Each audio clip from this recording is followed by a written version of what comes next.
Mahalladagi xotinlarning aytishiga qaraganda, Janubiy Koreya universitetlariga topshirib, kontraktini qaytarib ololmay yurgan o'zbeklarning soni 50 dan oshdi deyishyapti.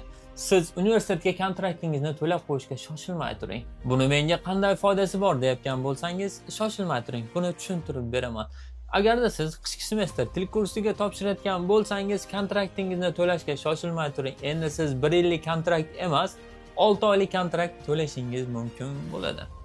Undan tashqari, kontraktni viza chiqishidan oldin emas, viza chiqqanidan so'ng to'lash imkoniyati mavjud.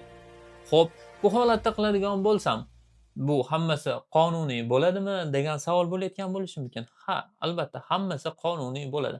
Qanday qilib? Hammasi o'z o'rnida ketadi. Kontraktingizni esa sizni o'rningizga biz to'lab beramiz.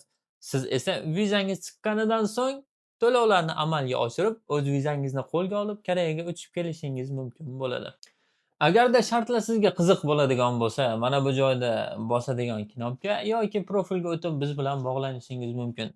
Videoni tanishlaringizga yuborib qo'ying. Ularni yo asabini yoki pulini tejab qolishi mumkin.